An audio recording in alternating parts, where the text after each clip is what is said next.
Good evening, one and all, and welcome to Oregon Panthers boys hockey.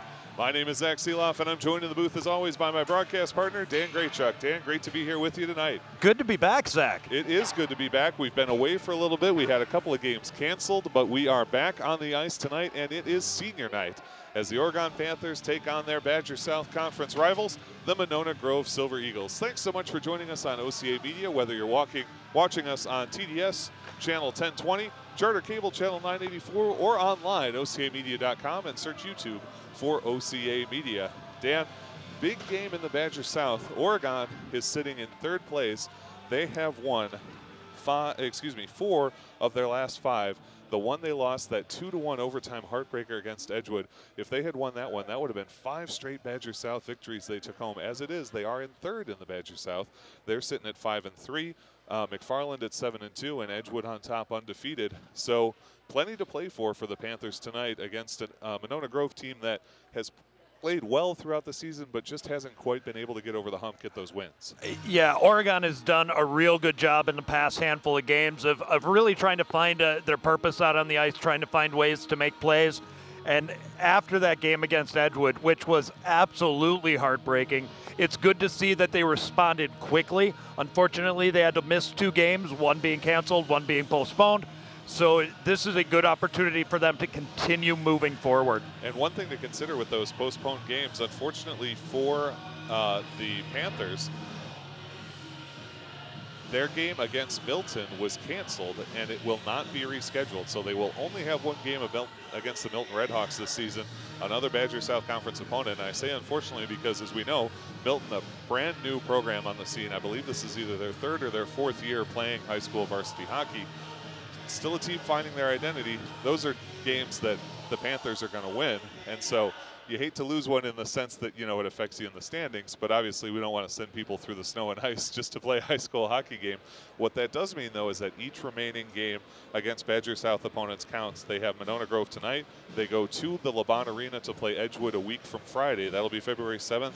And then February 10th, they are at Milton. Those are their last 3 conference games. They need to take all of them if they want a chance for at least 2nd place in the Badger South. Yeah, and they're going to have to play their best hockey of the season against Edgewood in LeBon. Again, every game we've seen over the past few seasons always ends up seeming to go to overtime. They have to find a way to kind of kill that little bit of snake bite type style in these games against Edgewood. But if they can put something together, they can make a serious run into the tournament, at least, out of the Badger South. One thing I want to talk to you about, when we started this gig, I guess, where we've been calling these games for OCA Media, it was under Coach Mike Yachman. It was the Lucas Hefty era, if you will, and the team was known as an offensive powerhouse. I look back at the stats. They had a lot of seasons where they averaged 5 goals or better per game. This season, they're averaging 4 goals per game, and I think under Coach Clemens, they have been, or he and his staff rather, have been working to implement a more defensive style, a more consciously defensive play style. We saw that on display against Edgewood, where they had a lot of success shutting down an Edgewood team that we know loves to strike in transition. They really limited their opportunities to do that. Their 1 goal did not come on a transition effort, their 1 goal in regulation, nor did the overtime goal that ended up being the winner. And it seems to me like these kids are sort of getting into that system in this second half of the season. We look back at these last 5 games, gave up 1 to MG, 2 to Edgewood, 2 to Monroe, 2 to McFarland, 3 to Stoughton in a 12-3 win. That's kind of a couple of goals at the end there in kind of oddballs. We look back at their losses early in the season. Lost 5-4 to Wapaka, 4-1 to Beaver Dam, 4-3 to Monroe, 5-2 to McFarland. They were giving up more goals, even though we talked at that time, they're like, they're scoring goals, they just can't keep the other team out of the back of the net. Now, with them having gotten into this defensive sense, understood the system that Coach Clemens is asking for them, I feel like they really have a chance, as you said, to make a good run here if they can keep playing that way. And they absolutely can. And the strength over pretty much every season we've been calling games, one of the big parts has been goaltending. Their goaltending has always been really dependable, something you can count on. We've seen a couple times over the past couple seasons where some bad decisions from defensive players either pinching or skating up and kind of getting out of position. That leads back to odd man rushes going the other way to some of the goals you alluded to. And if they're able to control that, where their defense is playing really, really disciplined, really, really smart hockey, they've got good goaltending, that allows your forwards to really push hard because, again, they know they've got a goaltender like Colton Daly in the net. That's going to give them confidence. Let's talk briefly about the Monona Grove Silver Eagles, their opponents tonight. As much as we talked about Oregon playing a defensive style and having a quality defense this season, that has kind of been the area where Monona Grove has been let down a little bit. You look at these teams, particularly shots on goal. Oregon is taking 28.94 shots on goal a game. Monona Grove 26.67, basically the same. Oregon's giving up 30.38. Monona Grove 42.07. So the goaltender for MG is having to fight off 12 more shots a game.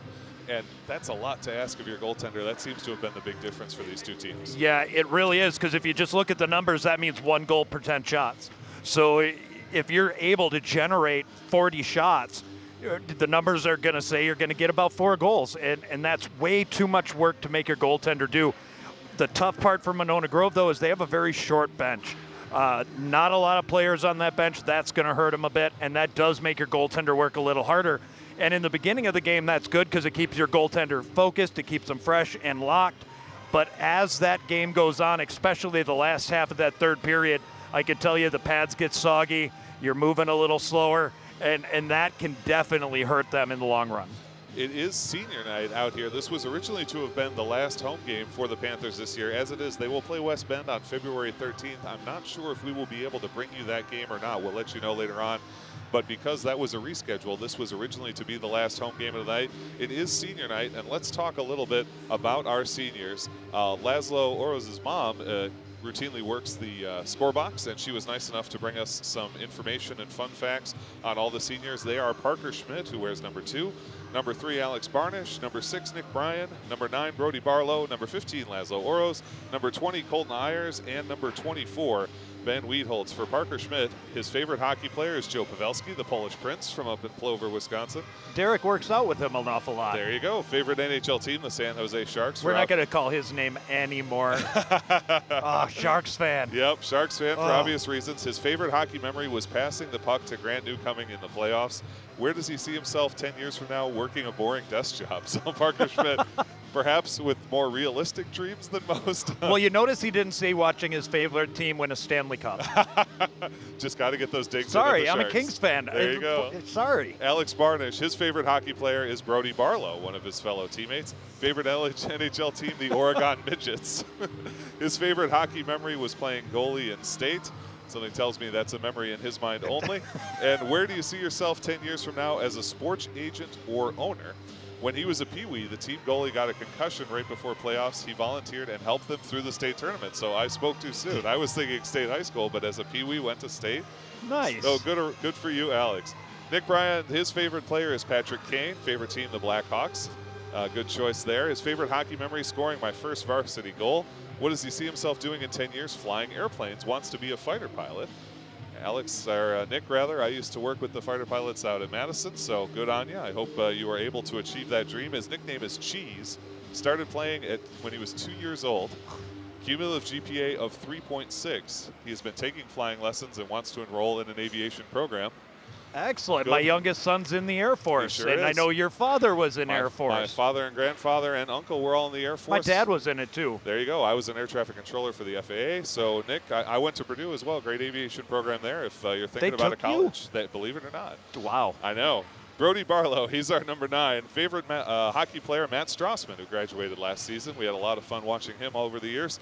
His favorite NHL team is the Pittsburgh Penguins. Favorite hockey memory was making varsity. This is his first year playing varsity as a senior, so congratulations, Brody, on getting on the team. He's got his first goal on varsity as well. Where does he see himself 10 years from now? Working somewhere. So again, a very realistic, not unlike Parker Schmidt. And he started lacing up his skates at 2 years old as well. Man, when I was 2 years old, I definitely was not skating. How old are you now? You're still not. Blades touch the ice. Calling it skating might be generous. Laszlo Oroz, number 15. His favorite hockey player, Zach Roscoe, another player you and I saw for many years. His favorite NHL team is the Bruins. Oh, I gotta recoil at that one a little bit. I'm a Capitals fan, so.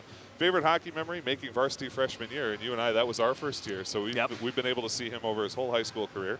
Where does he see himself 10 years from now? Working my 9 to 5 and playing beer league. Good on you. I hope you stick with the hockey. Great times in beer league. Fun fact, his name is pronounced wrong in almost every game. And we have to own that one. Well, you do. Well, indeed. His mom came up to us about halfway through the second year of us doing this and said, you know, it's Laszlo Orosz, not Laszlo Orosz. It'll take you less time to say. So appreciate her letting us know. He is the only remaining player from the 2011 Squirt State Champs, only Oregon team to win state. So congratulations, Laszlo, on a long and very successful hockey career. Colton Ayers, number 20, his first and last hockey coach, Larry Clements. Wow. He started playing at 2 years old as well, has played on 14 different teams outside of Oregon in the WEHL, Coleman, Jets, etc. Nice. His favorite hockey player is Tyler Bozak. Favorite team is the St. Louis Blues. Favorite hockey memory, when I peaked Pee Wee years. So it feels like his career's been on a downward trajectory. I'm not sure I'd agree with that. Where does he Or he played a ridiculous level of talent in Pee Wee. Could have been the best Pee Wee season, for all we know. Where does he see himself 10 years from now? Working as an electrician. So good on you. Hope you can get that apprenticeship and eventually become a journeyman and a master electrician. And last but not least, Ben Weedholtz, number 24. He started hockey in 5th grade, only has 2 penalties in his career, and 1 was as a goalie. So, you know, I got to say, out of all the stats, that one is a close one to my heart. I'm right there with you. I think that a player who has very, very few penalties is something special. So that one to me is so important, and that's ridiculously impressive. Well done to Ben. His favorite hockey player is Drew Weber. Favorite NHL team, the Bruins, another Bruins fan. His favorite hockey memory is the penalty kill, and that's something you like to see from a guy, someone who's willing to get out there on special teams and do the dirty work. Where does he see himself in 10 years? Coaching Oregon youth hockey. So hopefully he can stay in the area and be a part of this program continuing on through his life. He plays guitar, likes to ride his dirt bike, shoots the puck and pheasants, and plays lacrosse. Do you think he hits pheasants with pucks? I think that would be impressive. That would be. I have seen, though, on Dude Perfect, if you know them on YouTube, hockey skeet shooting, so you know it's conceivable. Congratulations to all the seniors. Again, Parker Schmidt, Alex Barnish, Nick Bryan, Brody Barlow, Laszlo Orosz, Colton Ayers, and Ben Weedholtz. Congratulations on great careers to all of you. We wish you nothing but the best as you continue on in your life, whether that includes hockey or being a fighter pilot or an electrician or whatever it is. It has been our pleasure to watch and commentate on these boys. It's always fun to come out here and enjoy these games. It really is. For us, I mean, I was never playing at the level most of these guys out here are. I'm way too old now. I'm like one hip break away from one of the nursing homes. So it's impressive to watch not only the skill level, but the confidence, the maturity. And you see them having fun a lot. I'm drawn back to a game a couple games ago with the one goalie in his first game who was dancing through the whole thing. You know, you see stuff like that, and it's so impressive to see. And I just hope these guys all remember, you know, they're still kids. Have fun with it, and you got to do something that a lot of people really wish they could, but never got to. So, no, hats off to them. Well done to the seniors. Beyond a doubt. And I hope, you know, you and I do this a lot, the broadcasting. We take it seriously, obviously. You know, we do prep. We try and do a nice job with the broadcast, but I really do want to keep it in perspective as much as we talk about, you know, the race for the Badger South and playoffs and state and everything. These are kids playing a game, and I hope at the end that it's a positive experience for them just in its own right, regardless of, you know, wins, losses, anything else. Absolutely. I think it's so important for everybody to keep everything in perspective, and you know me beyond just this, and I don't take anything seriously. So that always makes things a little bit, but just ask my mom, she'll tell you. My mom once told me my personality is like sandpaper. And I think she told that to the person I was marrying right before the wedding. Thanks, Mom. If you've ever seen the show Succession on HBO, the mother of the bride in one of the episodes goes around asking everyone, so how long do you think this is going to last? Well, I will say I am divorced now, and what did not help was when I would introduce her as my first wife. That did not go over well at all. Setting the table for things to come. All right, folks, we are just about ready to get going. The Monona Grove team is ready at their door. The referees are getting the goals in place. Oregon will be out shortly. You can see the respective coaching staffs on their bench. Head coach of Oregon is, of course, Larry Clements. The head coach for Monona Grove is Dave Kinsler. Coach Kinsler and his staff have worked very hard with these boys, and they have not had a bad season. It's just one of those seasons, it's one of those tough seasons where, if I can allude to the Packers for a second, the Packers have had seasons where it felt like they were just not quite there. And I'm thinking 2 seasons ago, 3 seasons ago, they ended up, 6-9-1, records like that. And then this season, they were never quite bad enough to lose. They went 13-3 because they just turned a little bit. And Monona Grove feels like a team that's just about there. Yeah, I would tend to agree. All right, we are about to have the introduction of both teams. It is senior night here at Oregon. We've got a student section starting to fill in for us. Let's go down to the PA announcer.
And now, for your Oregon Panthers, in a junior, number 35, Colton Bailey.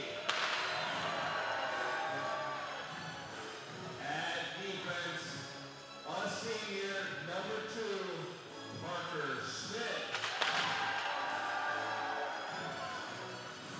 At defense, a senior, number 20, Colton Ayers. At forward, a senior, number 9, Brody Barrow.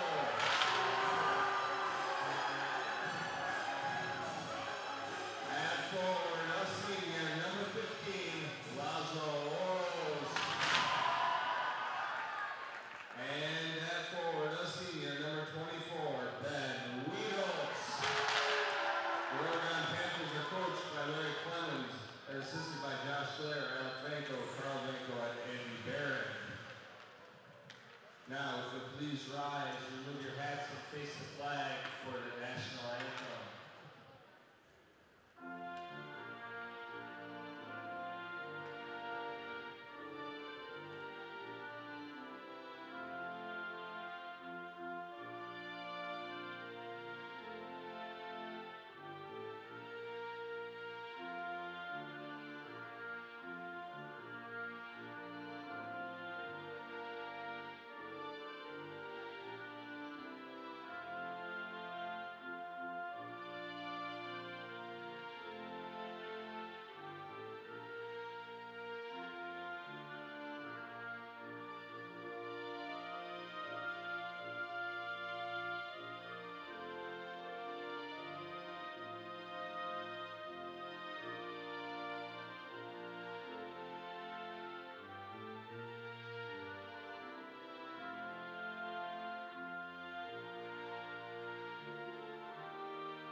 Welcome back, everyone, to senior night here at the Oregon Community Ice Arena.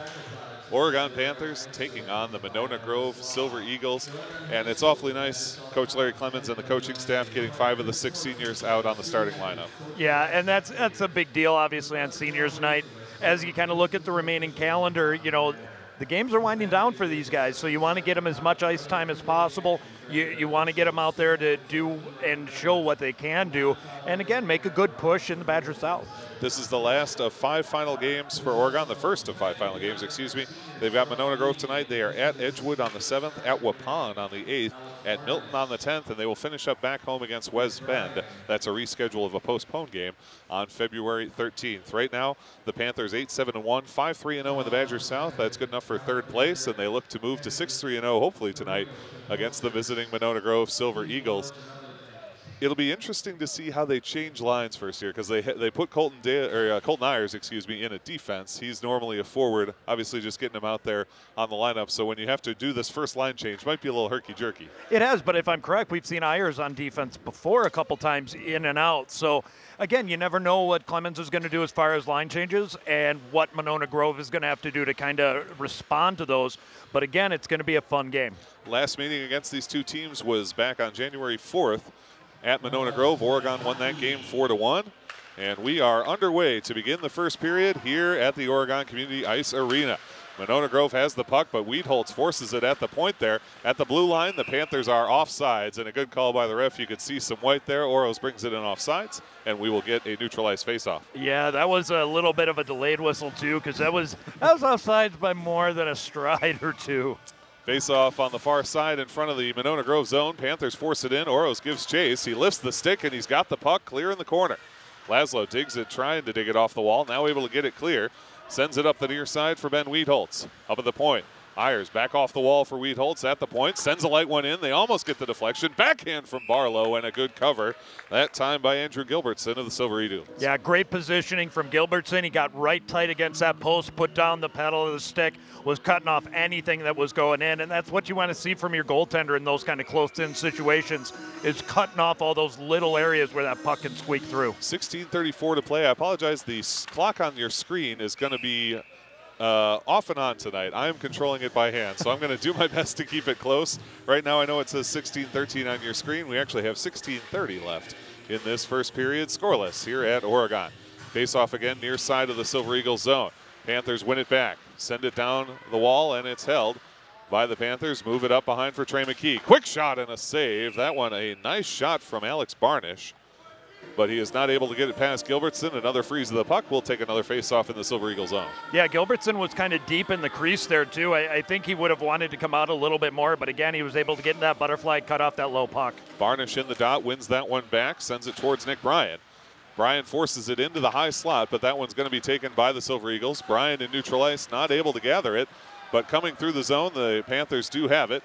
Monona Grove tries to briefly grab in the corner. Big hit in front of the student section. They like it. More hitting down there. Silver Eagles in through center, but it's through traffic and all the way clear, and McKee sends it into neutral ice. Less than 16 minutes to play here. 1 minute gone in the first period as the Panthers try and hold the zone up near the point. Rifled that in that time by Spencer Buskogger, and Oros gives chase on the far side in front of the Zamboni door. Moving it back is Nolan Bodenstein. That one is briefly deflected by Joe Romer, and Romer comes up with it. Beneath the net, Panthers control. They have done a lot of work over the years from right behind the net like that. But Monona Grove able to take it back, and it's Carnes Bingham that moves it ahead. In neutral ice, the Panthers take it right back. Adam Franken giving chase on the near side. Back into the neutral zone, and the Panthers control there. Nick Bryan moves it across the ice to his D partner, Spencer Buskogger. Buskogger coming up the near wing, 15-17 to play. At the top of the circle, his shot is blocked and not grabbed cleanly, but Monona Grove is able to force it out. Stick of Brady Morova getting in there, and Buskogger will take it at his own blue line. Changing, the Panthers are able to get it to Oros. He's got Romer and Franken with him. Chips it over to Romer on the far side. Back towards the point, and the Panthers send it on down. Nice job to get in the way by Monona Grove, and a good clearing attempt that time, getting it ahead to Godden. They send it in off the stick of Brandon Churches, and the Panthers will pick it up behind their own net with 14:45 to go So far, the Panthers are getting the better offensive zone time, but neither team able to generate good chances early. Yeah, and Monona Grove seems to have a little bit of a confidence issue. They're looking to move that puck a little too quick. They've got more time than they think. Low angle attempt from Monona Grove hits the side of the cage, and the Panthers control on the near side of their own defensive zone. Franken works it back behind his own net. Now up the far side wall.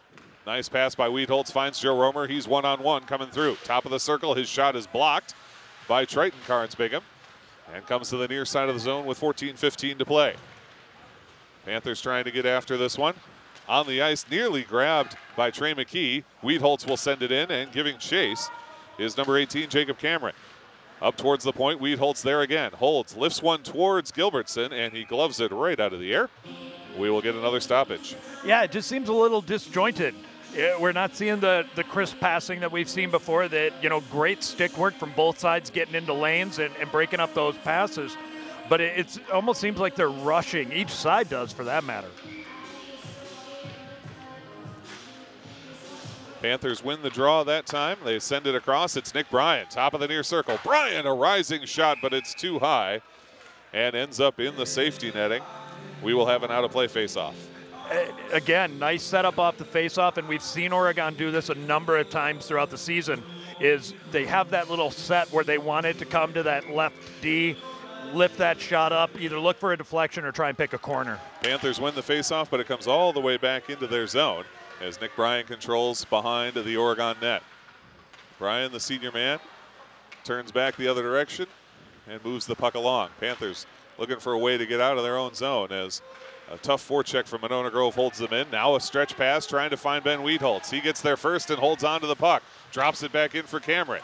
At the corner, he'll send it up to the point. Held by Parker Schmidt. Sends the shot in, but it's wide to the right of the cage and comes down to the near side of the Silver Eagle zone.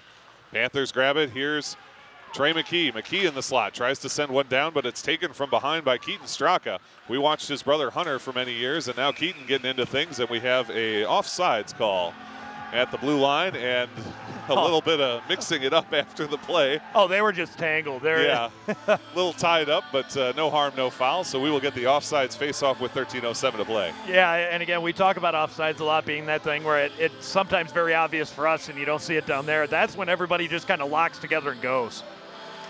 Face-off is not won cleanly by anyone. Now the Panthers do come up with it. Simon Dosher that controls, moves it across to the far side. Gathered there by Gavin Potch of Monona Grove. Nice little one-touch action as they look to move forward in the zone, and Trevor Ogden's got it, left wing edge. He'll dump it, and giving chase is Brandon Churches. Churches takes a hit in the corner from Colton Ayers. Panthers give it away in the high slot, but are able to steal it right back. Still turning around, and now here comes Colton Ayers with it for Oregon. Ayers has got teammates with him, but it's poked off his stick by Potch. Ayers gets back to it behind the net. Following along, takes a shove against the wall. The puck poked along to the near side with 12:28 to play. Still scoreless here in Oregon. Buskogger's got it at the point, top of the circle. Wrist shot in, deflection, and it goes wide. A nice little setup play, but they're not able to get it. Now another wrister comes through. That one goes wide as well. Comes back to Buskogger near edge. He sends it down beneath the net.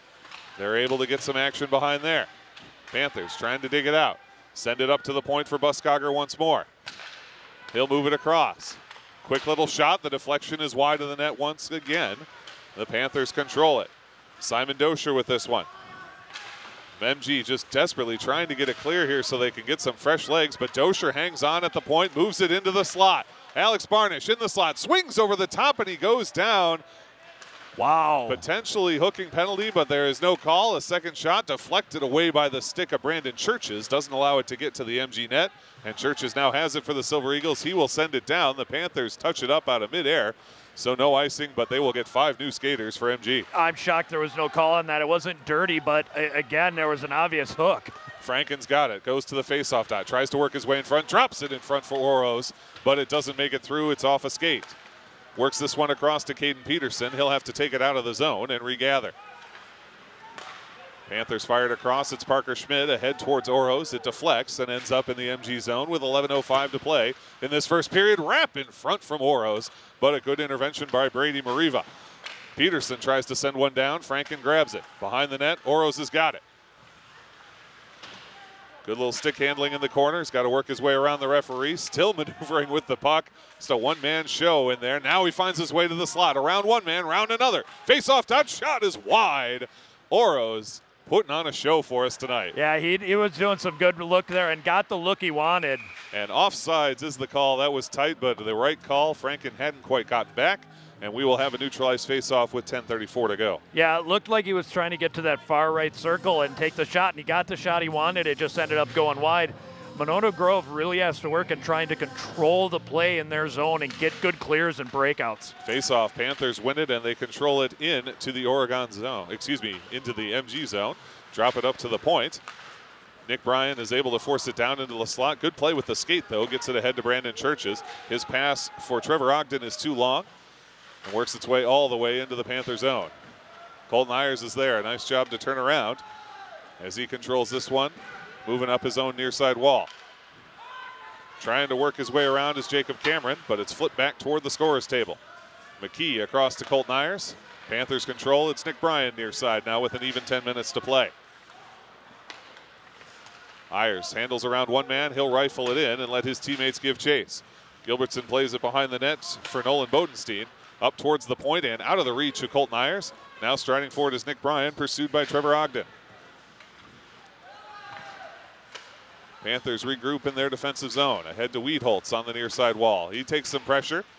MG trying to dig it away from him. Nice job right out of midair by Colton Ayers. And then he lofts one clear. Great play in the defensive zone. And now here comes Trey McKee. Face-off dot into the corner. Nearly stripped to the puck, but a nice job with a stick lift. And he gets the puck back to Joe Romer. Romer in the corner now, tries to send it back, but McKee had lost his stick, and now a potential 2-on-1. Coming forward, Keaton Straka, he's got a man across. Face-off dot, his pass is broken up. Great job by Spencer Buskogger on the defense. Delayed penalty coming. This one's going to go against Oregon. There is the whistle. And elbowing is the call. So going to the penalty bench for elbowing, looks like is number 2, Parker Schmidt, with 7:56 gone in this first period. It'll be a 2-minute power play for the Monona Grove Silver Eagles. Yeah, and you could see when they kind of made contact behind the net that the elbow got up a little bit high. Not sure if I would have made the call, but either way, the ref has a good view of it, so this is the first penalty kill for Oregon tonight. Panthers on the PK. A pass across is too strong, and that one comes out of the zone. Chasing to get it is Nolan Bodenstein of MG. Minute 48 to go on the power play, 8:50 to go in this game. As the Panthers steal it away, here's Franken working down in the low corner. Franken still on that near wall, tries to get it ahead to Joe Romer. Battling with Keaton Straka. Romer gets a stick in there, but now it does come through. A nice one-touch pass, and here's Churches. Churches around one man. Backhand shot and a save from Colton Daly. The first shot on goal for MG is a big one, but Colton Daly stands tall. Yeah, and they really had to work. He had to make that adjustment quick because that 2-on-1 was developing, and as he came in with speed on the left, there was going to be that rebound. So great work by Daly and getting his first save of the game. Faceoff will be in the far side of the Panthers zone. 8:32 to go in the period. Minute 27 to go on the power play. MG wins that faceoff, and they're able to control it, holding it down low in the corner of Oregon zone. Tap it up to the point for Bodenstein. Down low for Churches. He rifles one out. It comes towards the point, and they continue to hold. It's Sebastian Carnes-Bingham. Up at the point, Hans Rasmussen. Drop it into center. Panthers swing over the top. Now Holtz does have it. A nice backhanded clear. You hate to miss a chance to clear it. The Panthers are able to regroup and get that one out. Yeah, but Monona Grove has to work on getting people in front of Daly because throughout the control of that set of passes, there was nobody in front of Daly, and if you're not screening him, you're not going to get one past him. 49 seconds left to go on the power play. The feed into center is controlled by MG, but they take it to the wall. Drop it into the corner for Churches. Looking to find a way through. He nearly hits a man screaming open. Keaton Straka on the backside, but the pass is just off target. Nice shot block from Nick Bryan on that attempt with 7:36 to go in the game and 30 seconds on the power play. Carrying this puck, Sebastian Carnes-Bingham sends it down for Churches. Little poke from the Panthers and a little clear. The Panthers with a nice saucer clear down to Gilbertson. They will take 4 new penalty killers with 15 seconds left on the MG power play. Boy, if my penalty killers could keep everybody on the outside on a power play, that works great. Monona Grove has to work on getting some traffic in there. Buskogger's got it defensively for the Panthers. He sends it up the near side. A pickup nicely from Hans Rasmussen. MG parents wanted a trip on that one, but nothing doing, and now both teams are full strength as the Panthers kill off the first penalty of the night, up and out of play on a tip on an attempted clearing pass, and so we will get a face-off with 6:56 to go. Yeah, it was a good penalty kill from Oregon. They did a good job of limiting the amount of zone time. But again, when you're not having to move people from in front of your goalie, that saves a lot of strength for your penalty killers. Faceoff is won by Oregon. They control in their defensive zone. Pass picked right off that time by Trevor Ogden. He sends a shot in, but it's well wide of the cage. And way offsides. And well offsides for MG, and so we will get the faceoff with 6:47 to play in the scoreless first period. Yeah, I wonder if the left wingers even heard the linesman yelling. You were off because you had, I think it was the center and the left winger for Monona Grove. So again, you got to make sure you're focusing on what's going on the ice. Well, it's what you mentioned earlier. For us up here, it's real easy. When you're on the ice, it's easy to get lost. Here comes Joe Romer. Romer, nice pass across. Oro's a shot and a save. A nice save that time by Andrew Gilbertson, and now moving forward is Trevor Ogden. He's got a teammate with him as he comes in on the left wing edge. Pass across, gets tied up in traffic, and a nice job to skate it away by Caden Peterson. 6:23 to go in this first period. Here comes Joe Romer. He's got Oro's again, got a 2-on-1 if he can hurry. Flip across towards Oro's. He gathers in the high slot. Now here comes Franken. Franken down low, he shoots and he scores! Adam Franken gathers a nice little one-handed tip from Laszlo Oro's. And with 6:11 to go, the Panthers lead 1-0. Yeah, with some weird bouncing of the puck down there, but Franken was able to get control of it, get the look he was looking for. Again, great work and setup from that line for Oregon, and they have been dangerous to everybody so far this season.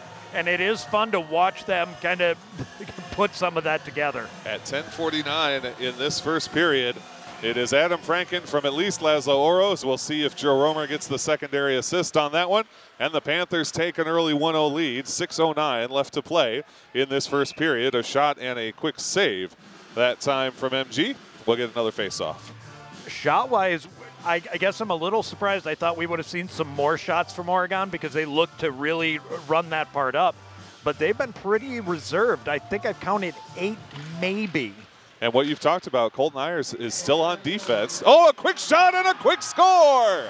Oh, what a feed! Trey McKee is able to find Jacob Cameron right in the slot. Jacob Cameron bullseyes, and it's just like that, 2-0 with an even 6 minutes to play. Yeah, his right-handed shot was his left-handed shot, I'm sorry, was right where you wanted him to be. That puck came out, he put it high over the shoulder, and that was just a pretty setup. Panthers quickly lead 2-0, and now we've got a tripping penalty coming up against Monona Grove. And so with 5:54 to go, Monona Grove will go on the penalty kill. Panthers on the power play. Guilty of that trip is number 12, Brandon Churches. He will spend 2 minutes in the box. You know, there was a very interesting movie called The Replacements. It was one of the few movies where Keanu Reeves didn't save the world, but he talked in this movie about quicksand and how quickly one decision leads to something, and that looks like what's happening to Monona Grove right now. Oro's top of the slot. They nearly get the deflection, but it is saved. A nice save that time by MG. And Trey McKee, the only assist on that second goal. I did not hear if there was a secondary assist on the previous goal, so we will assume it was Franken from Oro's. And the Panthers on the power play here. A nice job to break it up and send it back in by Trevor Ogden. 5:27 to go in the period, minute 30 to go on this power play. As the Panthers look to bring it forward, they've already gotten one shot, and now they find Romer. He's got Colton Ayers with it. Romer, though, losing the puck. He's able to fight through, though, and grab it once more. Poked up the near wall, held by Oro's. Oro's has got Nick Bryan up at the point. He sends it there. Bryan moving towards the center. Back to Oro's, top of the far circle. All the way across ice. Shot from Ayers and a save. A second shot, no good. A third shot and a score. 3 shots leads to a goal for Oregon. It is 3-0 Panthers. Yeah, and again, it was the one thing that I had talked about Monona Grove's power play, they weren't getting anybody in front. In that entire power play, there was always somebody in front of Gilbertson, and they were able to generate a shot, and I'm pretty sure that was Romer who got that goal. Romer able to grab the loose change. Gilbertson just not quite able to get on top. He made 2 good stops but couldn't gather either rebound, and that leads to a Panthers goal. 4:58 left to play in this first period, and the Panthers, just like that, lead 3-0. Yeah, and again, that's the next couple shifts are so important for Monona Grove. They have to find something to build on. Otherwise, this can make for a very long game. And number 20, Colton Ayers. Oros and Ayers get the assists. Romer with the goal. And as you said, MG struggling a little bit here as the Panthers bring it forward. It's Simon Doscher. Feed across. Doscher nearly had his man. A second shot and a save. The Panthers really pouring on the pressure here at the end of the first period. Feed across, and it's no good. And now coming this way will be number 14, Sebastian Carnes-Bingham. Carnes-Bingham, a nice job to get it in. Feeds it behind the defense, but it's too strong. And the Panthers gather behind their own net. Fighting for it beneath the net, and now this time it's Keaton Straka. Hand up for a delayed penalty. That'll come against Oregon. That's going to be offsides, though. Bringing it out of the zone was Triton Carnes-Bingham. The offsides will bring the penalty forward, though. So Panthers will go on the kill. Guilty of the penalty, it looks like, is Simon Buskogger. Yeah, and I'm wondering if they're going to call for roughing or head. 5 minutes for head contact is the signal. So a 5-minute major penalty against Simon Buskogger for head contact. Yeah. That is really unfortunate. So this penalty will not expire on a goal. And so the Panthers now have a long time, 5 minutes, to kill this one off as Simon Buskogger whistled for head contact. Did you see that? I have to admit I did not. Yeah, I not only saw it, but I then looked at the ref who right away put his arm up. It was a little bit of kind of incidental contact, and he got an arm high up towards the head. And again, when you've got a 3-0 lead and that kind of stuff happens, you're going to shut it down quick. As a ref, you want to take a lot of control so things don't get nutty, and that's exactly what he did. It didn't look vicious, don't get me wrong, but any shot to the head is just not going to work. So the major penalty goes against Simon Buskogger. Face-off far side of the MG zone. The Panthers do control. This one held by Caden Peterson. He finds Weedholtz. Boy, Weedholtz was open there, but the bouncing puck not able to be gathered. Good check up against the wall by Monona Grove, but Romer able to gather the puck. In the corner on the feed, he's got Colton Ayers here. Ayers wide open in the slot, and Romer is going to elect to take this one out and just continue to kill more time on this penalty. Now flips it in and gives chase as it pops behind the net. 4:20 to go on the power play, 3:18 to go in the period, so there will be just about a minute of a power play that will carry over into that second period. Nice one touch there by Keaton Straka to send it in. Try and get some zone time on this major penalty, which so far MG has not had. Now they're set up. A quick shot, and the deflection does not go. It'll be taken by Churches as he's pushed against the wall. Turn it back around. They find Keaton Straka. He tries to send it clear, but the Panthers are able to move it up that far wall. Striding after it is Romer, but another good job penalty by Gavin Potch, and we have a penalty here. Slashing is the penalty. And I did not see who he pointed to. I believe this is against MG. Yeah, it should be. Yeah. And yep, so guilty of that is Brandon Churches, his second penalty of the night. He will go to the box for 2 minutes for slashing. So with that in mind, 14:11 off the clock. We will play 4-on-4 for the next 2 minutes. Then we'll have a minute 49 of an MG penalty. Big break for Oregon there, having to kill off 5 minutes. You get 2 of them free. Yeah, it was getting close to a penalty like that being called down here, but I think they elected not to. Oros with a great job to pick off that pass. Great stick handle. Works his way in the slot, then drops it to Nick Bryan. Bryan sends it in. Deflection is just wide. A gorgeous setup from the Oregon Panthers, but the deflection does not find its way to the net. Fighting his way through is Bodenstein. He's not able to take it away from Oros, though. Back behind the net once more. Oros feed to Franken, and he swings over the top on the one-time chance. Bryan rifles it back down. It'll be Oros in the far corner. 2:19 to play in this period. Minute 28 left on the 4-on-4. Oros to Bryan. Bryan high slot. His shot hard off the ankle of one of the Silver Eagles. Yeah, Trevor Ogden took that one hard. Looks no worse for the wear, though. Parker Schmidt a rifle in. And that is held cleanly by Andrew Gilbertson. Yeah, he was able to track that all the way in. Again, the one thing that I'm so surprised at that no adjustments Monona Grove has been making to get traffic in front of Colton Daly In the time they had on that power play, they were not taking away his eyes. And again, I think they got to make that adjustment in the second. Face off far side of the MG zone once more. One by Monona Grove. And trying to get this one out is Carnes Bingham. Triton that time. 2 Carnes Binghams on this team, Triton and Sebastian. Move it up the far side, and they're able to get it clear. Nice little intervention by Colton Ayers, keeps Straka from entering cleanly, and then this one stolen away by the Panthers in the person of Brody Barlow. Good angled pass, but Barlow able to give it another tap back. He and Barnish putting the pressure on the forecheck. Sebastian Carnes Bingham moves it ahead. A nice job sort of instinctively by Straka to try and gather that puck. But Barlow able to send it back in as the Panthers get a few changes. 39 seconds left on the 4-on-4. Minute 26 left in this first period. The Panthers lead 3-0.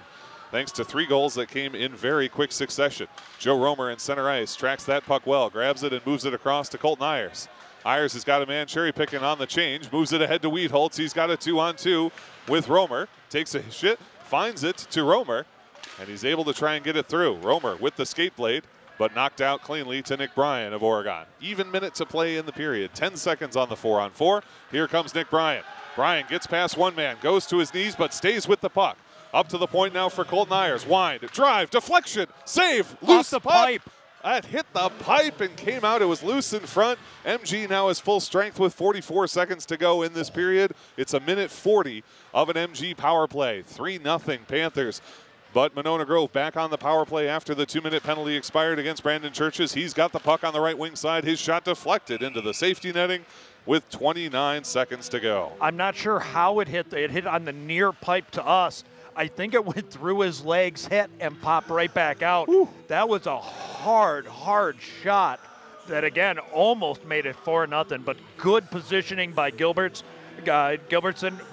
really solid. 29 seconds left in this first period. It'll be a power play all the way through for MG, and they'll carry over a minute of it into the second period. Good shot on goal on the clearing attempt from Oregon, so no icing to worry about. 20 seconds here to go in this first period. 3-0 in favor of Oregon. MG is going to look to get one last breakout with 13 seconds showing on the clock. Brandon Churches through center ice. Over to the right wing side, and they are going to be well off sides as they tried one cut too many. 7 seconds to go. We'll have a neutralized faceoff. Yeah, and I think Ogden was a little frustrated there. He thought there was going to be something else happening. It's so hard when you're trying to make something happen in the last couple seconds of a period. And again, offsides is so easy to see when you're watching it on TV. When you're on the ice, it's a completely different thing. Face-off won by the Panthers. 4 seconds on the clock. Fighting his way through his Cameron. Rides it to the end.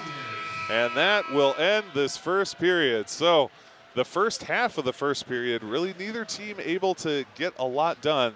Then the Panthers just come alive. They score at 10:49, 11 minutes, and 12:02. So just a minute and 21 seconds elapsed between the first and third goals. They lead 3-0 as we head into period 2. Yeah, I really think, too, that it was almost three goals on 5 shots. And you can't really blame that third one. There was 2 good saves made by Gilbertson. They were just not able to get it cleared. And again, that makes it 3-0. So real impressive in that short span. But I think Monona Grove has to make some adjustments in this next period. Otherwise, this game could really get out of their grasp. What are they going to have to do here? Because we've seen Oregon living the way they love to. They love to get a guy beneath the net, send one into the center, send it cross ice, and get that goalie moving left to right. We've talked in previous games where sometimes that has hurt them against teams that handle that well, that they don't shift to a mode where they just take a larger quantity of shots. Right. In this game, they're able to make those work. What does MG do to shut those down? Well, I think part of it is they have to be more disciplined, and there has to be better communication. There were about 4 or 5 times where some of these guys just kind of clumped together. They've got to make that adjustment. All right, let's go down to the PA for the seniors announcement. In 10 years, he sees himself working some boring desk job.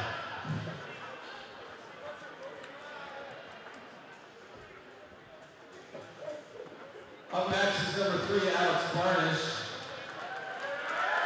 His favorite hockey memory is playing goalie in the state tournament as a youth hockey player. In 10 years, he sees himself as a sports agent and a professional sports team owner.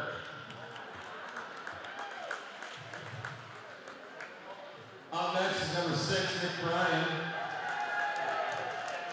His favorite hockey player is Patrick Kane. In 10 years from now, Apparently he sees himself following in Dan's footsteps, flying airplanes for a living.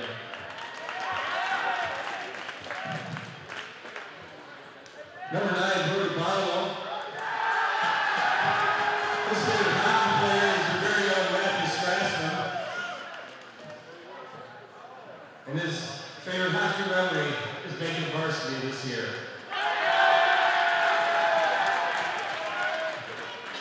Up next, number 15, Lazo Oroz. 10 years from now, he sees himself working 9 to 5 and playing in a nice peer league. Couple of fun facts about Laz. First of all, he wants you to know that he loves that he gets his name mispronounced every game. Also, something else I'd like to add is that Laz is the last remaining high school player from our only state championship team back in 2011.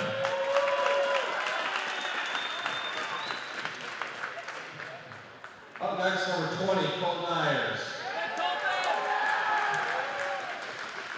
His favorite hockey memory is that he peaked when he was a pee.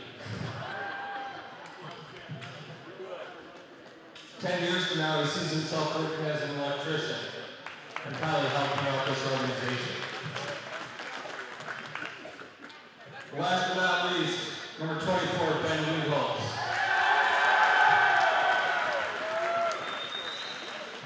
Ben's favorite hockey player is Drew Weber. 10 years from now, he actually sees himself coaching Oregon youth hockey. Please stand up and give these seniors a round of applause. Thank you, seniors, for all you've done.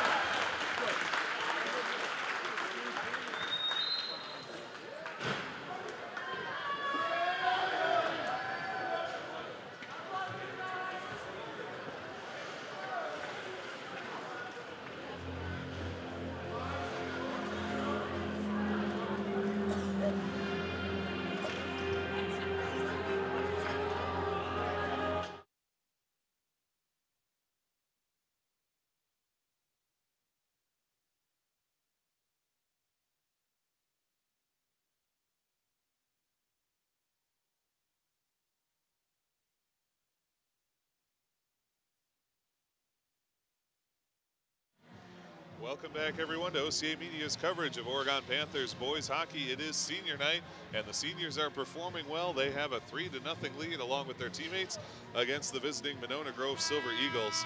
Adam Franken with one of the scores, Jacob Cameron with one of the scores, his 3rd goal of the season, and then Joe Romer getting his 11th goal of the season. Romer and Franken both had hat tricks against Stoughton on January 21st, and they are helping the team here with 3 goals on the night. 3-0 with 1 minute and 1 second of an MG power play, though, to start this off because of the major penalty against Spencer Buskogger for head contact. So still some work to do for Oregon, but they've comfortably got a lead going into the second. Yeah, and really right now what Monona Grove has to do is find a way to make that minute or in 1 second really count. They don't need to put one in the back of the net. They just need to generate a lot of options in order for them to build on something. And that's one of the big things, what I was talking about quicksand, where each decision you make just puts you a little bit deeper and deeper and deeper.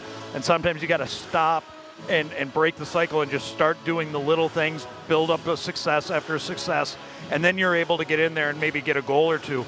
Because again, there's a lot of time left in this game, and we know Monona Grove has the ability to score quick goals.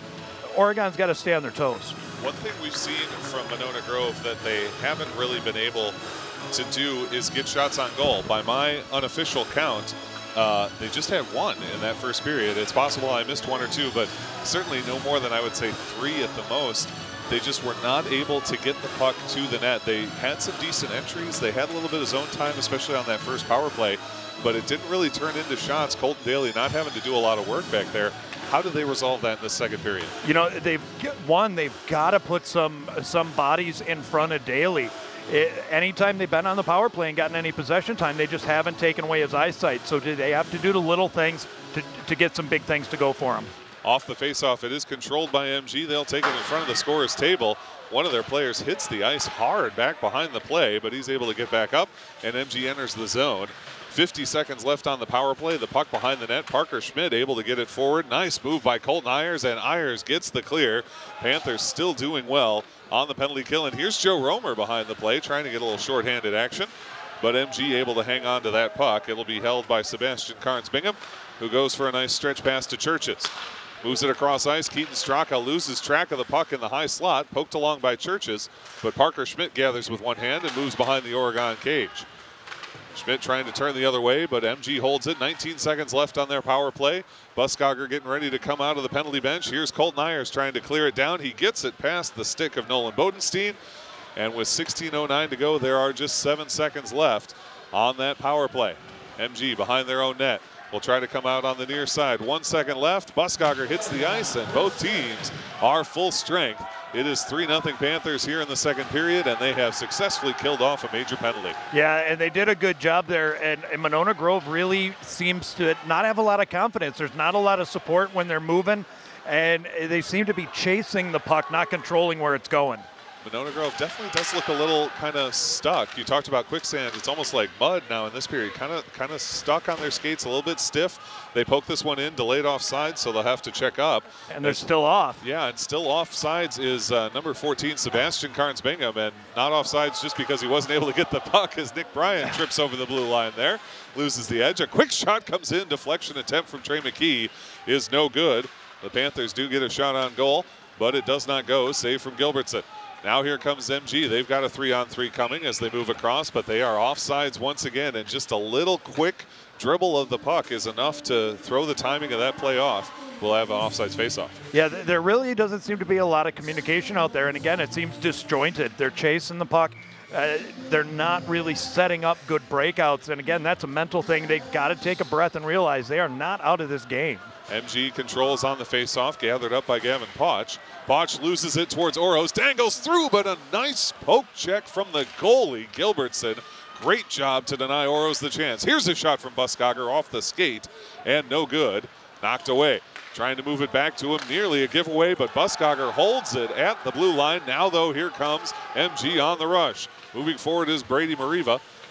Colton Ayers takes it away, drops it behind the net, where Buskogger will take it for Oregon.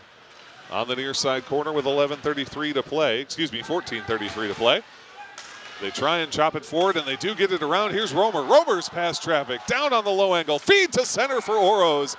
And we get, thought I heard a whistle. No, we did not. What a snatch. That time there was definitely a whistle. Boy, a great look from the near side face-off out for Romer, and a killer glove save from Gilbertson. Yeah, it was, and Romer, has the ability to put that puck where he wants to. And I'm with you. I thought I heard a whistle as well. But either way, Oregon always finds ways of getting it into the zone, and they're now getting those second and third chances, and that's what's helping them a lot. I would have sworn I heard a whistle there, but as it was, the play went on. And a nice stop from Andrew Gilbertson. Panthers stew control in the MG zone. Parker Schmidt fights for it, sends a shot in, and it's sticked away by Gilbertson. 14:05 to play in this period. Panthers send it in, check up on the offside, and Gilbertson will cover with 13:58 to go. Gilbertson looks a little shaky. I wonder if he pulled something. There have been a couple times in the past minute or so where he seems to be favoring his leg a bit. And you kind of saw it there when he went to cover it. He didn't get a good seal on that. And again, I wonder if he pulled something. It's possible, because it did look like he was favoring that left leg a little bit slow to get down. And so you wonder if Coach Kinsler might not elect to take a timeout or something and get after his goalie a little bit here. We'll see what happens. Keaton Straka takes this one into the Panther zone, works his way to the near side circle, sends one in on the back door. What a pass right through traffic to Brady Mariva, but he can't connect on the one-timer. That's twice we've seen MG set that play up. Both times the intended target hasn't been able to hit it, but they've done a nice job of getting those passes through. Yeah, again, they can be very dangerous, and that's why, and just like that. Yeah, but here's a takeaway. Trying to move through is Carnes-Bingham. What a save with the absolute toe of his pad, and now here come the Panthers on a possible 3-on-1. Fighting through is Cameron. He's got Holtz across. Shoots! He scores! Jacob Cameron on the turnaround transition, and how often have you talked about it? You have a great save at one end, the puck turns the other way, and it turns into a goal. That is just what happens here for Oregon. Yeah, and again, Daly had to make the save. He was able to stretch that toe out to kick it out, and that allowed that transition to go through the neutral zone, got hemmed up a little bit on the blue line. But again, it almost turned from a 2-on-1 to a 2-on-none.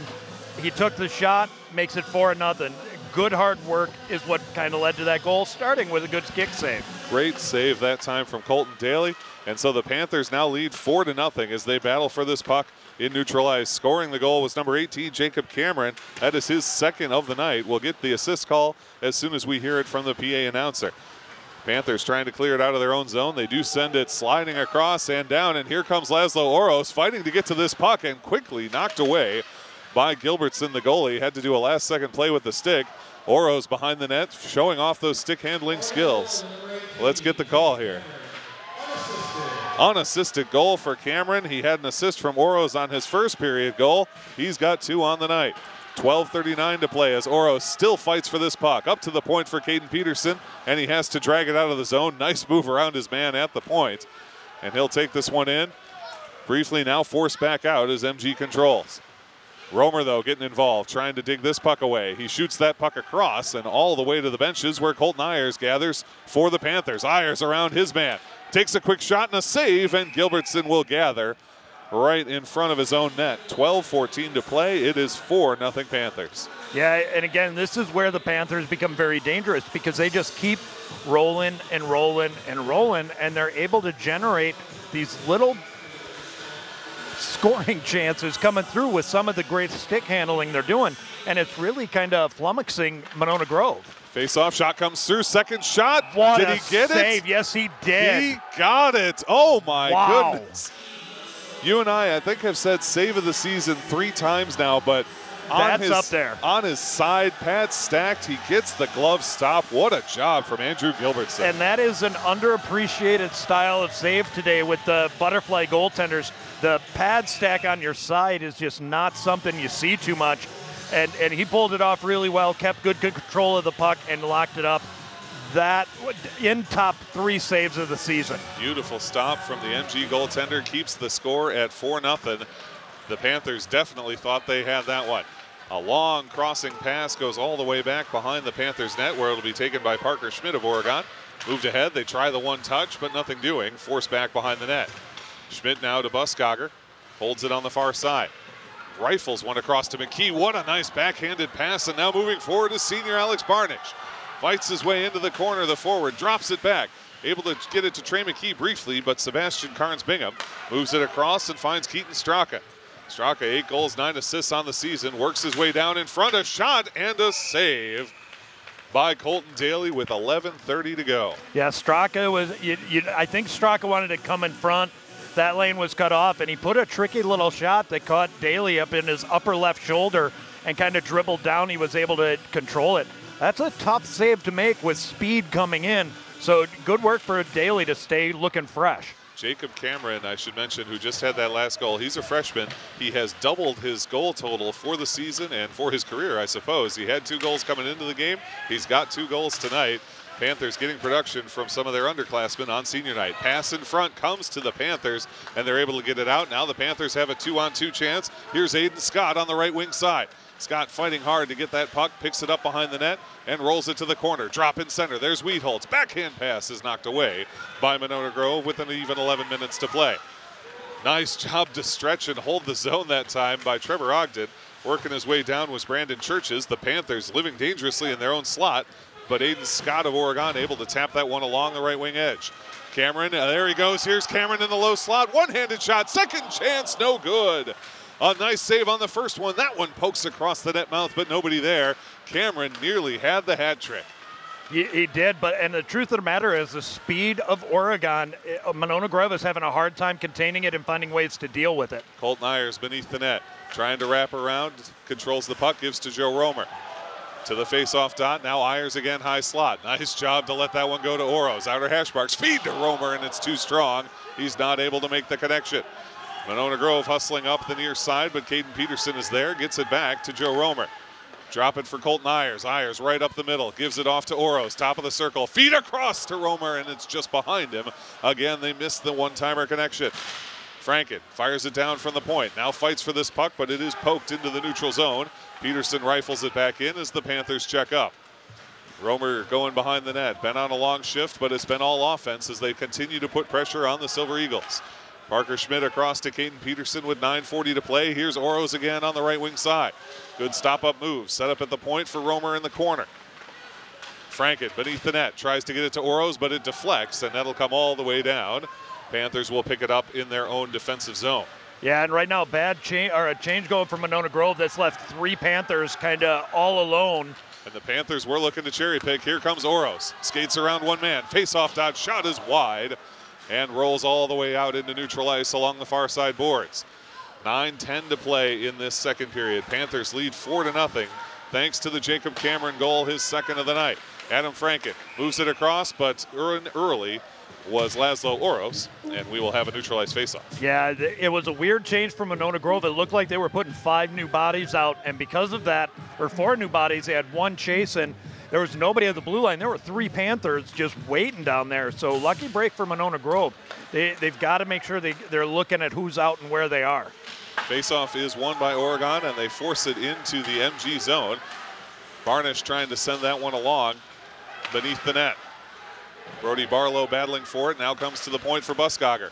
His pass is broken up, but here's McKee. Gets it across to Barlow. Shot is wide of the cage. Pulled it just a little bit left of the post.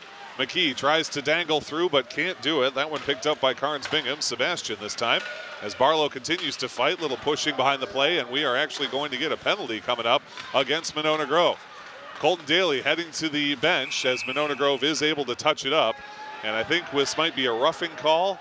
High stick is going to be the call. So a little extracurriculars, and unfortunately MG gets penalized for it. Heading to the bench is number 18, Hans Rasmussen, 2 minutes for high sticking. Yeah, and you want to make sure the frustration for any of the players on Monona Grove doesn't get out of hand, because again, you're midway through the second period, you're down 4-0, and that can be very frustrating, especially when you're not able to do some of the things you try to.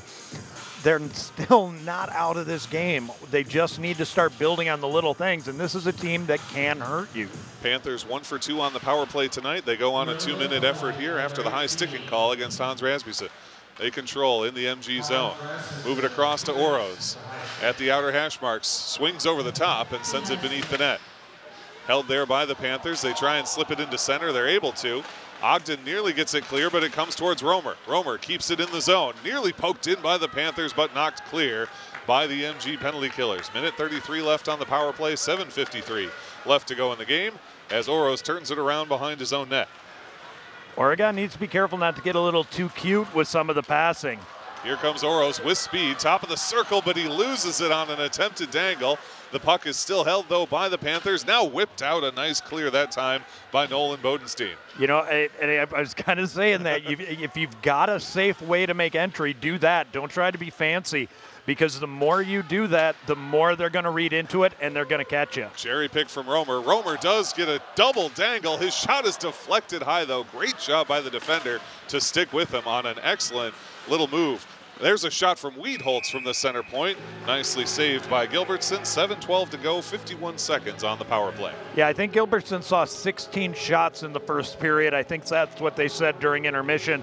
And probably another 8 or 10 shots so far in this period. They've got to do a better job of making sure these shots aren't getting to them. Got to get in the way and and do some shot blocking. Panthers rifle one right in. Buskogger from the point, but saved well by Andrew Gilbertson. Buskogger again, his shot doesn't get through traffic and ends up behind the cage. Dosher now, back to Buskogger once more. He wants it again, but he'll move it to Parker Schmidt.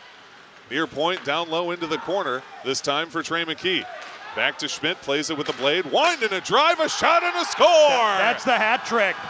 Is that off of 18, Cameron? I believe he should get it. That looked like he tipped that one going in. So I'll be curious to see. It sure looked like a redirect. Yeah, it did. And with 10-12 gone in the second period, it's a power play goal for Oregon. They lead 5-0. Yeah, again, I was watching him kind of get down there, and it sure looked to me like he got a piece of it going in. So I'll be curious to see what the call is. We'll see if they credit him with the tip. That will be a hat trick for him. Dosher was down there in the mix as well. A lot of players trying to get the body in front. We'll see what the referees saw. 6:45 and counting to play in this second period. The Panthers in position with a 5-0 lead, and they've got the puck again. Drop it down behind the net, and that time it's Aiden Scott. Gives the puck up. Here comes a 2-on-2 chance for the Silver Eagles. They almost get behind the defense, but the pass too strong for Keaton Straka. He recovers, takes it up the far side wall, and gives it off. Shot from the point is held cleanly by Colton Daly. Yeah, and still no call yet. I wonder what the delay is. Yep, we're waiting. It's possible the referees didn't know. But yeah, we're just waiting on the PA to get the official announcement. As it is, though, face-off in the far side of the Monona Grove zone. 6:22 to play in the second period. That one controlled by Oregon defensively. Here's the call. Parker Schmidt gets the call on the direct entry. Shot is wide. Trey McKee and Spencer Buskogger get the assist, so they give it to Parker Schmidt. They say no deflection as he fired that one right in. So with 6 minutes even to play now, the Panthers chase this puck into the MG zone. Barnish across to Barlow, up towards the point where it's held by Nick Bryan. Three seniors combining on this play as Bryan tries to send it further down.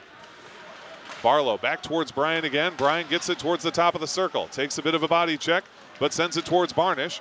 And now skating it back is Keaton Straka behind his own net. Scott moves to intercept. Straka keeps it going. Barlow pushes him up against the wall, and the Panthers control. Nick Bryan digs it around towards the high slot. Knocked to the point. There's Colton Ayers. Ayers around his man. Face-off dot. Shot and a save, and poked away. A nice save that time by the MG goaltender. Now a shot on Colton Daly. That one's saved. It's still loose, though, and controlled by MG. Panthers dig it off the wall. Comes towards the center point. Poked up through the air, but a nice backhander by Romer. Franken and center ice can't control, but it's Barlow that's got it in front of the MG net. He will send that one along. 5 minutes even to play in this second period. Panthers lead 5-0. A centering pass doesn't go where they wanted, but here's Ayers. Backhand, what a pass to Franken. Backhand shot and a save made by Gilbertson. We've seen Gilbertson have some trouble with rebound control, but he has been everywhere he's needed to be on these first shots. Yeah, he really has. I mean, we've seen 2 rebound goals come in on him and a couple straight ones, but his positioning is solid. And again, he doesn't seem to be in his head or frustrated. He's making good saves. Here comes Colton Ayers, and Franken trying to keep that puck in, but it's curled out by Dan Hawker of Monona Grove. Up in front of the scorer's bench, they drop it into Oregon territory where Caden Peterson has it. Lead pass for Joe Romer on the right wing side. Digs it out from the referee's skates, and finds Oros. Trades with Romer as he works beneath the net. Stop up trying to find that centering pass. Pushed against the wall, but gets the puck clear. Oros wraps in front. Shot and a save and a diving cover. That time by Gilbertson. Did not want to let that rebound just lie there, and he wisely covers it up. Yeah, not only that, he wanted to take away space, so as he saw the shot was coming, he kind of charges the puck. That really limits where it's going to go. And again, he's been tracking the puck well, he's been following it well, and making those initial first saves. So he's really holding Monona Grove in this. Panthers fighting for this puck, but it's Monona Grove that controls. Pass, though, is a little errant, and Parker Schmidt will have it for Oregon. Takes a shot. It's blocked down by Gavin Podge, and then forced beneath the cage. Panthers wrap one in front, and it's deflected away. Schmidt, wind, drive, but it knuckles off his stick and ends up wide right. Feed into center, and a stick save, that time by Gilbertson. Always alert with that stick. He's had a couple of really nice plays with his stick tonight. Yeah, he really has, and again, he tracks the puck really well. And they're calling on him a lot to make these saves. So Monona Grove has to find a way to get some breakouts and generate some more offensive chances. 3:22 to go in this second period. The Panthers do lead 5-0. Skitter that one across, and here comes Jacob Cameron. He's got some open space. Top of the far circle. Cameron, backhand, score! And it's a hat trick for Jacob Cameron. The student section's going crazy as the Panthers lead 6-0. They want that, and they're calling for the puck too. They sure do. A hat trick is a rare enough thing in hockey. And for Jacob Cameron, the freshman, who has had 2 goals all season, he's got 3 tonight, and the Panthers lead 6-0. Yeah, he had that puck come in. It was a mental mistake on the line change. That allowed him the space, and nice patience as he kind of came in, led Gilbertson out, and was able to get that shot in. So again, for a freshman coming in, showed some good patience, and that's what you want to see from a freshman. Freshman with the hat trick, Jacob Cameron, congratulations and well done. He's responsible for half the scoring tonight as the Panthers are pouring it on, leading 6-0 here against the Monona Grove Silver Eagles. The Eagles control it, Sebastian Carnes-Brigham. Tries to work his way through traffic, pokes it towards the center, but the Panthers control.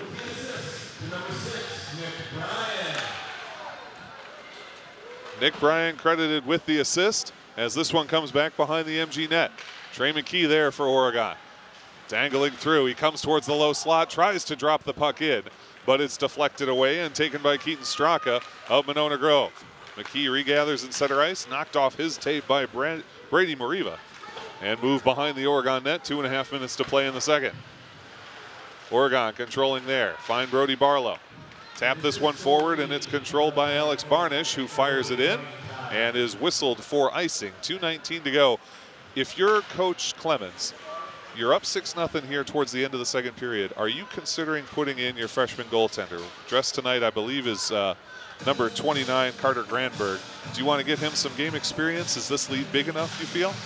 I don't think that's what it comes down to, is the lead. You want to make sure that, one, Colton Daly hasn't had to work an awful lot, and you'd rather keep him in there to get him feeling more comfortable as the rest of the season goes on. So I don't see him making changes there. I do see some changes about who's going to get more ice time as we go through. But again, it's one of those things where you want to be kind of careful with that. With the Panthers having a 6-goal lead, we are now at a running clock. So I apologize, I stopped it at that last stoppage, but the game clock continues to run. Minute 30 to play here in this second period. Panthers up 6-0. Colton Ayers at the point, fires one down toward Romer, but it's cleared away that time by Rasmussen. Oh, Ayers with a quick slap shot. Second chance, no good. They couldn't quite find the way past after Gilbertson made the first save. This one cleared out, will go down for icing. There is the whistle, but again, the clock will continue to run. So our clock a little slow on your screen. Minute 5 and counting to go in this second period. Yeah, and something that Monona Grove could really pick up here from Oregon is again, where they're putting bodies in front of goaltenders. It's allowed them to get some of these deflections, get some screens going, and that's really what they have to work on more. And I think that's been one of the biggest differences in the offenses we've seen tonight. Panthers control. Here's Holtz, poked off his stick as he worked his way through the slot. At the feet at the blue line, Panthers not quite able to hold the zone. Trying to enter, though, is Cameron, the hat trick man, as he tries to fight through at the point, still digging for that puck with 33 seconds to go in this second period. Again, we are on a running clock because the Panthers have a 6-goal lead. If MG is able to score, we will go back to normal timekeeping. 20 seconds to play here in the second period. Panthers fighting for the puck as MG takes it behind their own net and forces it up the far side wall. Carnes-Bingham there, and he drops it off to Triton Carnes-Bingham. He is able to get this one clear, and with 10 seconds to go, that may end the period, but here comes Holtz. He's got one last chance. To the faceoff dot. Dragon fire and a save. No, and a score. It he got it through. through.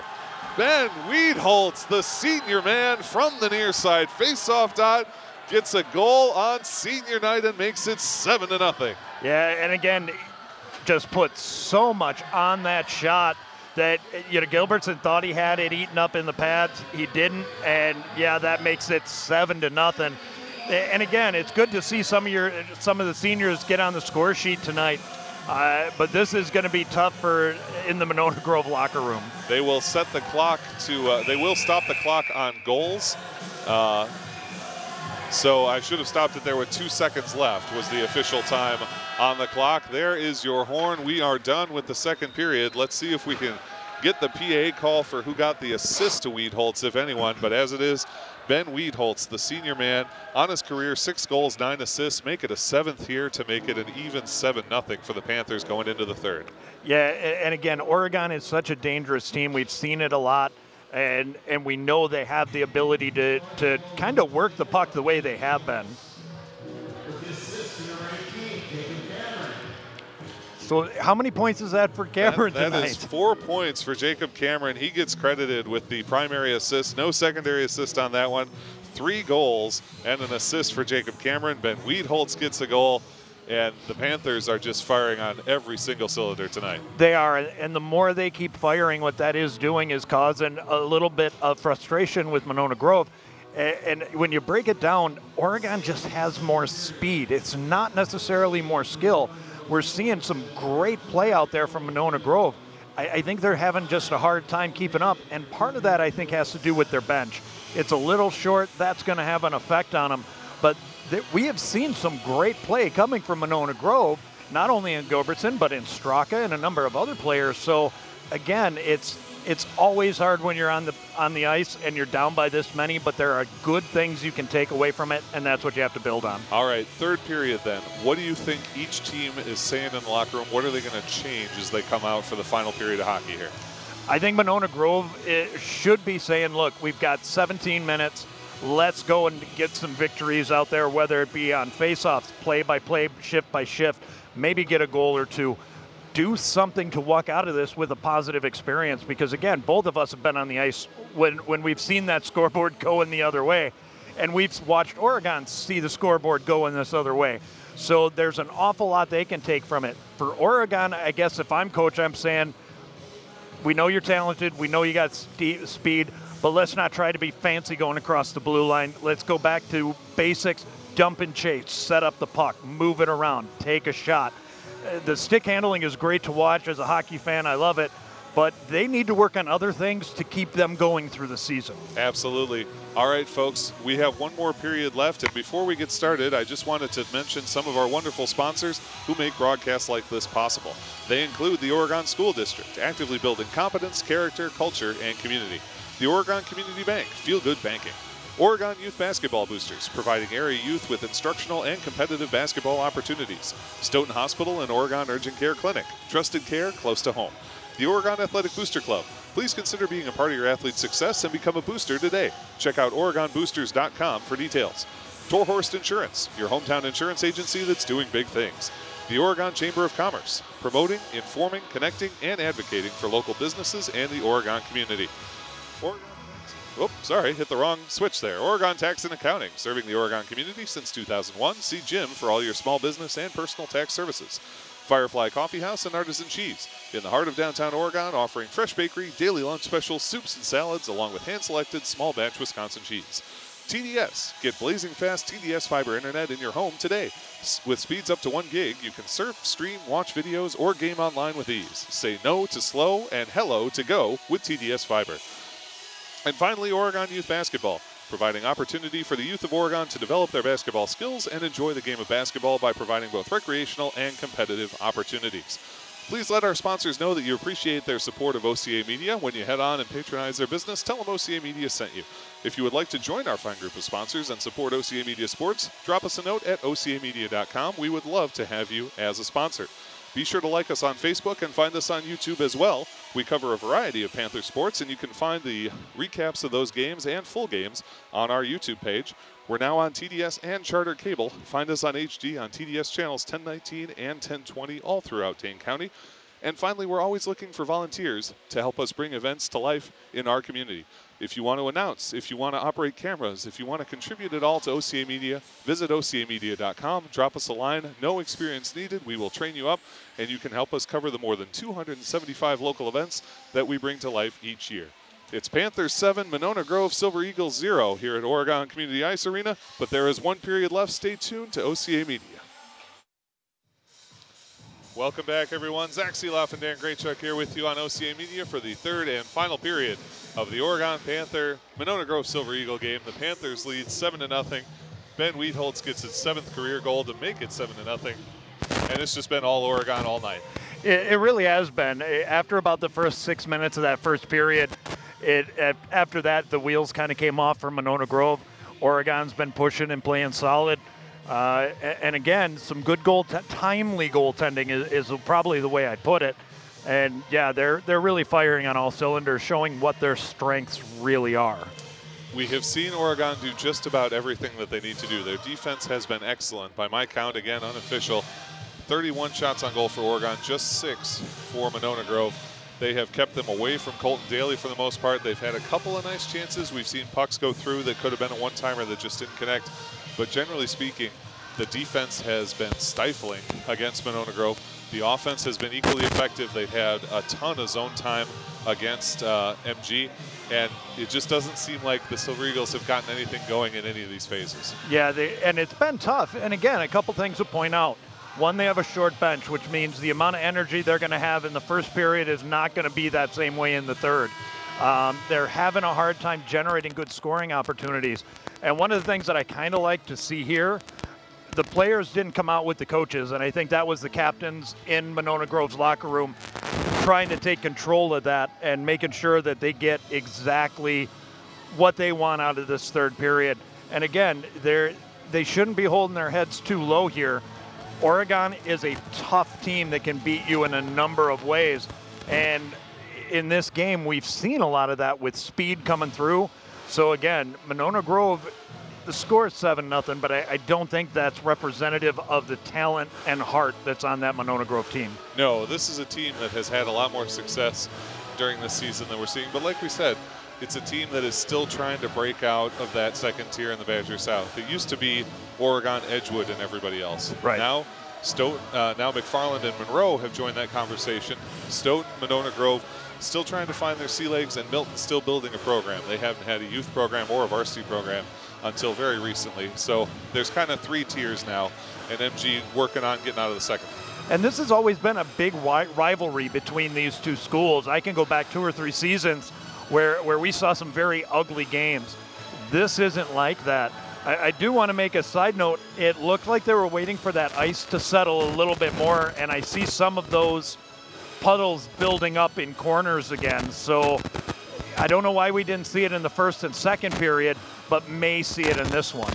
And folks, I apologize if you're hearing that crackling coming through. We're trying to diagnose that audio problem. We'll hopefully have that resolved for you before we get the puck to drop. 17 minutes in this third and final period. It is 7-0 Panthers. It's been all Panthers all game. Jacob Cameron, the freshman, has had a hat trick already tonight, and the Panthers are just doing an outstanding job here at the Oregon Community Ice Arena. And it looks like they're getting, and there they go, another good face-off win for Oregon. They control, and we are underway in the third and final period. The clock will run continuously unless MG can cut the lead to 5 or less. The Panthers tapped that one through, thought they got a touch, but no, we get the whistle for icing, and so we will keep the clock running.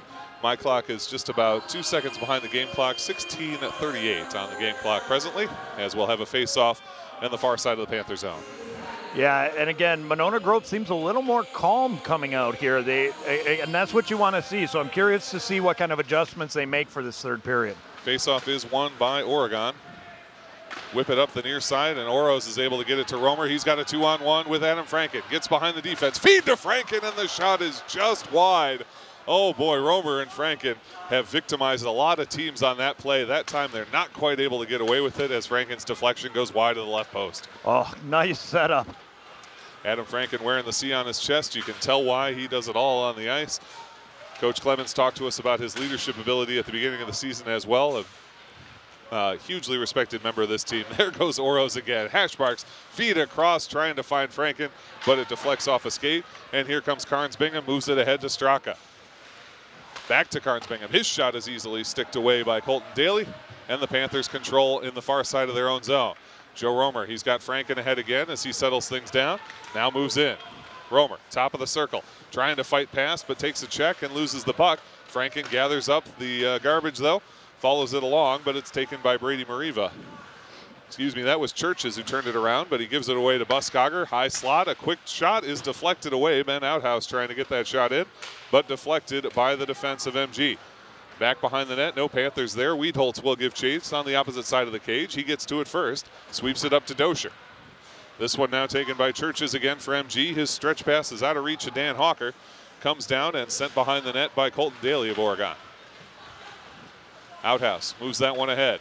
Nice little tap, and here comes Jacob Cameron. He of the hat trick already. Cameron accelerating on the right wing side. Forces in front, a shot and a save, a poke and a stop. Two quick shots from the Panthers. A nice move by Cameron, cutting across in front, but a great job by Gilbertson to keep him out of the back. You know, it's amazing how 3 goals in a game will boost your confidence, because I don't think that's a move we would have seen him make in a third period of a game a couple games ago. But again, that's what you want to see, is you want to see that confidence build, and that was nice to see. One-timer, a face-off win goes right to Buskogger, but he's not able to get as much of it as he wants, and it's sticked away cleanly by Gilbertson. Dug off the wall by Cameron. Cameron around his man, and we have a hand up, and we'll get a whistle for interference call coming up. And so the Panthers, I believe this was against MG. No, this is going to go against Simon Dosher. So the Panthers will go on the penalty kill. Simon Dosher guilty of interference, and it'll be a 2-minute power play for MG, and they have stopped the clock. They initially kept it running, but they have stopped the clock at 14:06. Yeah, I'm not sure exactly why they're doing that, but either way, this gives, again, Monona Grove a chance to start building on something, and that's what you want to do. It's a bunch of little things that lead to the bigger things. 2-minute power play for Monona Grove, but this puck comes down into the into the Monona Grove zone as they fight for it here. Send it up towards the point. Panthers will gather, wind and drives it off his own man. Oh boy, Parker Schmidt fires that hard into Brody Barlow, but they're able to get it into MG territory. Minute 33 left on the power play, 13:36 to go in this game. Panthers up 7-0. Big hit right in front of the Panther zone, but they stick with that puck. Parker Schmidt fighting for it right in front of his bench. They poke the puck finally away from him, and now MG will gather. Sebastian Carnes-Bingham through center ice. Nice little move, and he's into the high slot. Over towards the faceoff dot. Backhand shot is off the side. A second chance and a save, and that will be covered by Colton Daly. Clock continues to run. Minute 4 left on the power play. Yeah, and again, they were able to get a couple, 2-3 shots off that. If they can get some bodies in front of Daly, that you can start to build more off of that. And that, I think, has been the biggest failing for Monona Grove in this game. Faceoff is won by Joe Romer. He fights his way forward as the centerman and now gives it over to Weedholtz. Shorthanded chance as Weedholtz works up the left wing side. Stop-up move, faceoff dot, shot and a save as he gets the pad down. Gilbertson doing a nice job in net as ever. 36 seconds left on the power play. Romer, top of the circle, drops off to the point for Nick Bryan. Bryan going to set up on the shorthanded chance. Tries to fire it across, but nicely touched up by Brandon Churches of MG. He'll bring it forward with numbers. Left wing edge as he cuts to the outer hash marks. Dumps it in front, nobody there. Now a drive from the high slot, doesn't get through, and the Panthers pick up the puck. 14 seconds to go, and Romer will just chip it lightly on net. That one kind of hits funny off of Gilbertson's pads, but he's able to keep it in front of him. 5 seconds to go on the power play. Moving it forward is MG, but a pass is too strong. Both teams are full strength as the penalty expires, and Oregon's got 5 men back on the ice. Work it over to Colton Ayers now behind his own net with inside of 12 minutes to play. Panthers up 7-0. Ayers going to the ice, but he's able to accelerate the puck forward, and Franken will chase after it. Franken putting some pressure on his man. That time it was Gavin Podge, and he's able to knock the puck clear. Wrapped towards center and not able to get there before it comes out is Buskogger. He does control at his own blue line. Works it across to Colton Ayers. Nice job in the middle to tap that by Trevor Ogden. Disrupted the pass. Ogden moves it ahead to Churches, who touches up to avoid the icing. Buskogger behind his own net for Oregon now. Working up that outside edge. He gets pushed hard into the boards, but the Panthers control. At the point, here comes Oros, trying to exploit the line change. Oros through one man as he works his way up the right wing side. Oros, hash marks, dangle, shot, and save. You talked about doing the little things, not worrying about being fancy, but boy, when you see him go coast to coast like that, you just got to smile. Yeah, it was nice to see, but the best part of that whole thing was Gilbertson didn't bite on any of it. He stayed straight, followed the puck in, and that's what you want to see from your goaltender. So as nice as it was to see it carried in, all credit to Gilbertson. Quick shot from Buskogger and eaten up by Gilbertson. Buskogger has had a couple of slap shot opportunities, and I think he's getting it just a little bit wrong. He's not quite making the contact he wants. He is close to just unloading on one of these. Yeah, I think one of them is going to just rip, but yeah, he seems to be healing a little bit or not leaning into it. Panthers win another face-off, fire it back down beneath the MG net with 10:28 to go in this third and final period. They lead 7-0. Feed through to center, gets off the stick of Alex Barnish and comes forward for MG. Moving it across to Colin Stewart. Into the far corner now for Oregon. Caden Peterson moves it ahead, trying to find Brody Barlow. Now here comes the lead pass, and here's Caden Peterson doing some offensive work. Top of the circle, hits the pad, save, second shot, and that one missed a little bit wide left of the cage. We don't see Caden Peterson attacking much, very much a defenseman's defenseman, but he comes forward there and puts a nice shot on that kind of fooled Gilbertson. Yeah, and again, real good job getting some of those shots in. And again, this gives you a chance to let some of your other players try some new and different things, which is very helpful. So yeah, impressive to see from somebody who generally doesn't step up for an offensive role. 9:37 and counting in this third and final period. Faceoff will be in the far side of the Panthers zone after the icing call. Taking this faceoff is Aiden Leatherberry, but it is won by MG. The shot is blocked down very nicely by Colton Ayers. Good little tap, and here's Leatherberry. He's around one man, stick lift, but tries to stay on it. Nice attack by Sebastian Carnes-Bingham.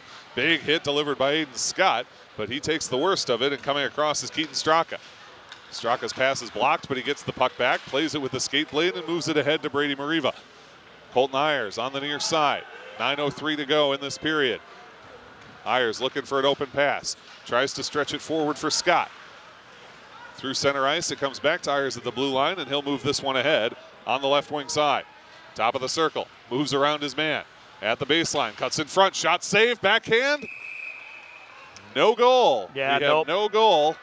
And Gilbertson able to keep it out of the back just barely. He is fighting and scratching in there, trying to keep his team where they are. Yeah, and again, it's good work from Oregon moving it up, getting the shot in front of him, and then he's able to make a save. But again, I'm wondering if Gilbertson is fighting a little bit of an injury. He does seem like, I can't see his face super well through the mask, but just his position and the way he's holding his body, it looks like he's grimacing every time he has to get up from the butterfly. And so I wonder the same if that leg or a knee or something is bothering him, but give him a ton of credit for fighting through whatever it is and still turning in. I know he's had 7 goals get by, and so you say, how can you say it's a great performance? But he is battling against a talented team that is putting everything they've got against him. He doesn't have a great defense in front of him, and he's still doing work out there. And not only that, I could think of this score honestly could be 12, 13, 14, nothing. He's had to make some huge saves, and these weren't saves in the beginning. They've been throughout the game, and the 7 that are on him, you can't fault him for all of them. Churches has got this puck for MG now behind the Panther net. Feed into center, a dangerous opportunity for MG, but Dan Hawker not quite able to get it. Now Franken's got a chance. Franken diving ahead, and Gilbertson is going to cover that one up. A nice job by Gilbertson. Franken turned the Jets on and nearly got there. And again, I've said it a couple times, but I think the biggest difference in these teams is the speed. The speed of Oregon is very hard to contain, and even Edgewood had an issue dealing with that speed. So that's really been the weighing factor, I think, in this game. Face-off won by the Panthers. Ayers, top of the circle, shot and a stick save, a very nice stick save to cover the 5-hole from Gilbertson. Second attempt from Ayers was no good. Holtz, though, has it and curls it back in. Into the near side corner as, Simon Dosher hustles after this one. He and Cameron on the near wall, but it's taken away by Luke Huhensi. And now Dosher gets it again at the center point. Top of the opposite circle. Nice pass back to the point. They've got an open man in Ayers. Ayers whistles one, and it's deflected into the safety netting and out of play. Clock will continue to run. We'll have an out-of-play face-off. Yeah, and again, the short bench for Monona Grove isn't helping, and you can tell that a lot of the players are winded. They're doing a lot of fast changes, and when Oregon is generating that much pressure, it makes it difficult to get those changes. So that's another thing that we've seen here. 6:10 and counting to go in this game. Face-off near side of the MG zone. Nobody controls, but now able to break it out are the Silver Eagles. Sebastian Carnes-Bingham, though, has it stolen away by Colton Ayers. Ayers shoved up against the wall, but it comes to Trey McKee. Center point, feed down low. Backhanded chance from Barnish is saved and cleared away by the stick of Gilbertson. Barnish still down beneath the net. Feed into center for Brody Barlow. His shot's no good. Second chance and a goal. The Panthers score with 5:42 showing on the clock. They'll run it down to 5:39, and it is another Panther goal, 8-0 Oregon. Yeah, I wonder just how much of that goal especially was fatigue. The defenders couldn't get that puck cleared away. Gilbertson was making every save that he could, and it was just able to sneak past. And again, fatigue has a big part of that. So again, it is another goal, but you can't really blame Gilbertson on any of this. He has played a remarkable game. They keep the clock running, so again, a little discontinuity between our clock and theirs. The game clock currently showing 5:13, so about 9 seconds ahead of ours. Here comes Oregon again. Joe Romer fighting through. He goes down as he continues to hustle after that puck. Aiden Scott putting some pressure on as the Panthers battle hard in this corner. Barlow credited with the score, the senior man. Unassisted goal for Brody Barlow, just his second of his varsity career. Barlow puts it in the back of the net and gets one here on senior night. Panthers still holding this puck in the MG zone. Here's Oros in the corner. Turns around, he's got Joe Romer if he can find it. Trying to move the defenders out of position. Oros continuing to move, what a curl back. Tries to fit it to Romer, but it gets picked up by a stick of MG and knocked clear. Yeah, great work again by Oregon, moving the puck around, and in that little work down low, Monona Grove did a real good job of keeping the puck away from dangerous areas. 3 of the Panthers' 6 seniors have a goal tonight. Parker Schmidt, Brody Barlow, and Ben Weedholtz doing a job here on what would have been their final home game of their careers. They will have one more against West Bend on February 13th. Icing is the call there against MG. 4 minutes to play in the game, and we will head back to their zone for a face-off. You know, when you talk about the little things that each team really wants to do, making sure we're getting good support, and it's one of the things that I've seen Oregon do really well in this game, supporting the play along the boards. I don't know how much of that we've seen from Monona Grove and what they can build on in the remainder part of the season for them. Panthers do win this face-off. They send it back down beneath the net. There's Jacob Cameron, he of the hat trick fame. Sends that one towards Weedholtz. It works all the way to Peterson. Wind and a drive. Deflection in front. Oh boy, Dosher got his stick up there. Did redirect it, but it ends up wide of the net. Panthers still control. Here's Weedholtz, top of the circle. Fighting his way through traffic. Sends a pass through, but it's picked up by Monona Grove. And moved forward to Luco Hensi. Dumped into the Panther zone as he curls back for a change. 3:10 to go in this game. Dosher can't pick it up on the near wall, and it'll be forced back in. No, he plays it with the hand.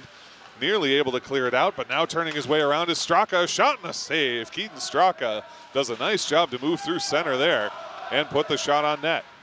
Poked away from Straka, and Dosher tries to get it clear.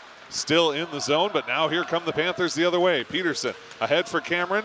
Knocked clear by MG once more with 2:45 to go in this third and final period. 8-0 Oregon, and coming his way around is Trey McKee. The junior fights his way up that near side in front of the scorer's table and onto the left wing edge. Dumps it for Cameron behind the net. Leaves it back for McKee, but he's screened off of it. And Carnes Bingham moves it ahead to Keaton Straka. Straka loses it on the poke check, and it'll be chipped back in that time by Brody Barlow. 2:20 to go now as the game nears its conclusion. The Panthers with an 8-0 lead. They will improve to 6-3-0 in the Badger South, 9-7-1 on the season. Trying to cut across is Carnes Bingham. Works his way behind the net, then loses the puck to Colton Ayers. Fighting with him right in front along with Keaton Straka. Panthers take it away. Nice move forward to get it to Trey McKee by Alex Barnish. Barlow completes the send in. Panthers in front of their own bench, gather the puck. Great job to enter onside by Ben Outhouse. Has to go to his knees to slow up enough. The Panthers do a nice job to enter there as Sebastian Carnes Bingham has it once again. His shot, though, is blocked, and here's McKee. He's got Oros, instead goes to the center, comes to the point, and held by Colton Ayers. Shot from Ayers is deflected and saved by Gilbertson. And we have a penalty coming up. Slashing is the call with 1:25 to go. Heading to the penalty bench, it looks like, is Sebastian Carnes Bingham. He had something to say to Colton Ayers after that, but he will spend the remainder of this game on the penalty bench with 1:24 to play. Yeah, and for this penalty kill for Monona Grove, they obviously don't want to let another goal go in. They've got to look to just clear the puck anytime they can, and if they have a chance to get a breakout to give it a shot.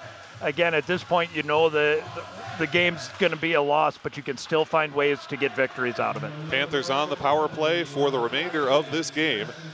Just 1:15 left in regulation. Adam Franken behind the net. Oros at the point, now Ayers near side. Back to Oros.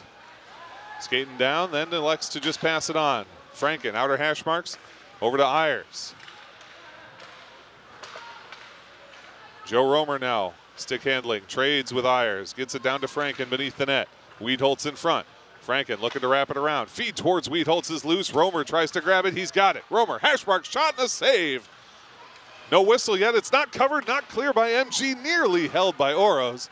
The Panthers will have to check up. 38 seconds left to play in this game as we are about to conclude senior night with a huge Panther victory. Laszlo Oros works his way beneath the net. Tries to flick it from behind, no good, as Gilbertson was able to cover that shot, and the clear comes from the Silver Eagles. Yeah, again, great puck moving on this power play here. Oregon was doing a great job of moving it around, making everybody move. Oh, and we've got a penalty coming up there. That is going to go against number 17, Trevor Ogden, and they, I think, might just send him right. Yeah, they're sending him too, because, you know, after Oros coming in and pushing him after that, he's going to end up in the box as well, or at least that's what he's saying. Yep. He's sitting him down. That definitely 17 called for the trip, and then Oros called for the rough. So matching penalties with 13 seconds remaining against MG and Oregon. So we will continue to play with 5-on-4 in favor of Oregon with these final 13 seconds to go. Yeah, and Oros is definitely putting in an argument there, but again, you're not going to win it. It is that point, just sit down and take the penalty. You've got a few seconds left, maybe one more face-off, and that's going to do it, I think. It will be Alex Barnish to take the face-off, and the referee not going to let him sub, and in fact, they started the clock back up once the penalties had been announced, and so before we can get the face-off, time expires, and the Panthers have defeated the Monona Grove Silver Eagles 8-0 to improve to 6-3 in the Badger South and 9-7-1 overall on the season. You can say the S word now, Zach. It is a shutout for Colton Daly. Dan's a superstitious man. He gets mad at me when I say hat trick before it happens or shutout. I avoided both in this broadcast, so I will take that. But Colton Daly with the shutout, Jacob Cameron with the hat trick, 3 seniors getting goal, Weed, Holtz, Schmidt, and Barlow. A tremendous whole team performance from the Panthers tonight. It really was, and again, it's a tough game for Monona Grove, and they have had a rough season. But there are some things they can be happy about because they got some great goaltending. And I always love it after the game watching the goaltenders go back and forth because it's very obvious what they're saying to each other. If you've been a goalie, you know exactly what they're saying. And this is the kind of performance you want to see from both teams, really, because it didn't get out of hand at the end, and it really could have. Absolutely. I thought the refs deserve credit. They did a nice job calling a good game. I thought well called and also keeping control of things. We talked about that in the first period. Just don't let anything get out of hand. They assessed that major penalty, thought it was a reasonable call, and it kept the temperature low, and so we just got to play hockey. Didn't have anything else. Exactly, and that's what in years past we would have seen these two teams match up in a very different way. So that shows a lot of maturity and a lot of growth. And again, that's something that I'm happy to see. And I know Gilbert was just talking to Clemens, and again, Clemens, goaltender coach, and he's telling them right now, you did everything you could. There was no more you could have for your team. Absolutely. If anyone knows what that's like, it's Coach Larry Clemens. He's been a goaltender and a goalie coach for a long, long time. Oh, yes. And you can tell he's spending some time with them, the referees as well, because, you know, we talked about it, and we're a bit biased because you're a goalie and we spend a lot of time on him, but he really did turn in a very nice performance under very difficult circumstances. With that in mind, who's your star of the game, one from each team? Okay, for Monona Grove, I'm going Sebastian Carnes-Bingham. Number 14. Yeah, he was popping up in a lot of areas, and everything he did was really building on more and more. He took away some of the passing lanes, got in front of a lot of shots and passes that were coming in, so definitely got to go there. And then I'm really torn on the other side. It's tough, isn't it? It's ridiculous that I'm not going to go the obvious. I'm going Oros. I mean, watching the plays set up, and a lot of what we saw, it was the little things that he was doing. So Laszlo making some really smart decisions and good little plays, gets them on the board, not the big goal numbers, but again, great performance. Couldn't agree more. For me, for the Silver Eagles, I'm going to go with number 10, Keaton Straka. you know, they weren't able to get on the board. He's an offensive guy, and you could say, well, he didn't score. But he was definitely their spark player. He was the guy that when he got the puck on his tape, stuff happened. He made some nice moves, made some good shots. They weren't able to get one to fall, but he definitely generated the majority of their offensive opportunities and kind of kept them alive on that side of the ice. For the Panthers, I can't ignore him on a night when he gets a cat trick. He's a freshman, Jacob Cameron. 2 goals and 3 assists on the season so far. Then he comes up with 3 goals and an assist tonight, a 4-point night for the young freshman. The fun thing about high school sports, I think, is that you see players cycle in and out. Just when a player is really hitting his zenith, he's a senior, he graduates, and the other players have to step up. You watch a freshman like Cameron perform the way he did tonight, and you say, this team is in good shape for years to come. Oh, yeah. I mean, all you got to do is look at Roar. Yep. I mean, there's another one there. I mean, again, they have so much youth on this team that it is really amazing to watch. Yeah, they're losing some great players, but they have an awful lot of talent. And again, I knew who you were going to pick, so it wasn't that I'm trying to diss the guy who got the hat trick. One thing I do want to add, because I'm sure there are people who didn't like the way that Oregon was playing there towards the end, trying to score. People have to understand, in WIAA, the goals for versus goals against is a huge thing going into any tournament, and that's the WIAA setup. They make it so you have to. So it's not that they're trying to run up scores here. These are things that make big differences in the playoffs and in the state tournament. Agreed, and I think it's hard in hockey to take your foot off the gas, so to speak, in a way that isn't insulting to the other team. In other words, this is high school. We talked about at the top. These are kids playing a game. We want them to have fun. But it's also a competitive game, and you want your opponent to compete against you. You don't want them to just dilly-dally with the puck and kind of screw around. That's almost worse. That's like sticking their face in it. I thought Oregon struck just the right balance, and it didn't seem to me like MG was at all offended. Yeah, no, and I agree. And I've been in that where I've had the lamp lit 20-plus times. And I don't want you peeling off. I want your best because, again, it's important. And it is kind of it's a jab when you, like, peel off or dunk a little one in. So for anybody who was wondering why they kept their first line out their second night, that's why. So, again, great performance from each side. Great game. Absolutely. On senior night, let's recognize our seniors one final time here in the home game. Parker Schmidt, number 2. Alex Barnish, number 3. Nick Bryan, number 6. Brody Barlow, number 9. Laszlo Oros, number 15. Colt Nyers, number 20. And Ben Wiedholtz, number 24. Congratulations, seniors, on outstanding careers. And they are not done yet. We will hopefully be back with you February 7th. That's a week from Friday if you're watching this right when it comes out. February the 7th. At the LeBond Arena, Oregon will take on Edgewood in a game that has been interesting every year we've done it. It promises to be again. Hopefully we'll see you then. Until then, for our camera operator, our executive director, and for my partner, Dan Graychuk, my name is Zach Seeloff saying so long, take care of yourselves, and take care of somebody else. Good night, everybody.